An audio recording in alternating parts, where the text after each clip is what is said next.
Sweating आना या फिर पसीना आना बॉडी का नेचुरल मैकेनिज़्म होता है या फिर प्रोसेस होता है। जैसे ही बॉडी हीट होती है या फिर गर्म हो जाती है या फिर टेम्परेचर बढ़ जाती है तो नर्वस सिस्टम एक्टिव हो जाती है और स्वेट ग्लैंड को ट्रिगर करती है और पसीना आने लगता है या फिर स्वेटिंग होने लगता है, जिससे कि हमारा बॉडी का टेम्परेचर जो है वो मेंटेन रहे। बहुत ज़्यादा फिजिकल एक्टिविटी जैसे कि रनिंग वगैरह करते हैं, जिम वगैरह जाते हैं, या फिर आप मेंटली स्ट्रेस लेते हैं, या फिर आप ऐसे जगह पे रह रहे हैं जहाँ पे बहुत ज़्यादा हीट है या फिर जहाँ का एनवायरनमेंट बहुत ज़्यादा गर्म है, तो इस स्थिति में और कभी कभी कुछ मेडिकल कंडीशंस ऐसे होते हैं जिसके वजह से आपको पसीना आने लगते हैं या फिर स्वेटिंग होने लगती है।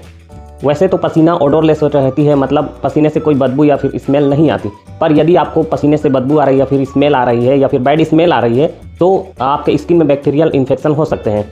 पसीना आने के या फिर स्वेटिंग होने के कुछ एडवांटेजेस भी है या फिर फ़ायदे भी हैं, जैसे कि डिटॉक्सिफिकेशन का काम करता है। जैसे लीवर और किडनी वेस्ट मटेरियल को एक्सट्रैक्ट करता है या फिर बाहर निकालने का काम करता है, उसी प्रकार पसीना जो है वो स्किन के थ्रू हमारे जो टॉक्सिक एलिमेंट्स हैं उसको बाहर निकालने का काम करता है। साथों साथ बॉडी के टेम्परेचर को मेंटेन करने में हेल्प करता है, मतलब ठंडा रखने में मदद करता है। और इसके साथ स्किन को हेल्दी रखता है, जैसे आपको पिंपल्स होने के चांसेस कम हो जाते हैं यदि आपको पसीना आते हैं तो।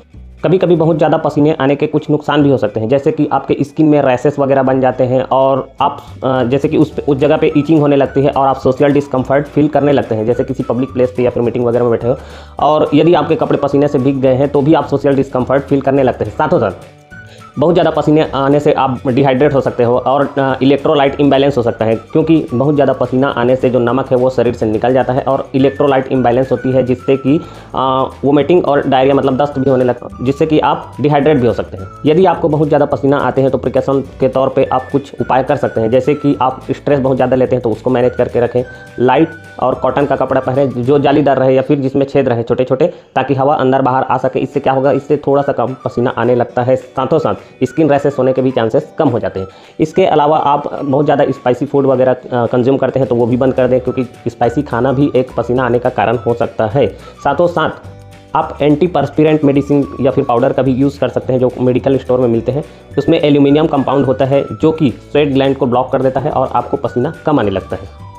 कभी कभी हाइपरटेंशन मतलब बहुत ज़्यादा बीपी बढ़ जाने के कारण और कार्डियक प्रॉब्लम होने से भी आपको पसीने आने के चांसेस रहते हैं, मतलब बहुत ज़्यादा पसीना आते भी हैं।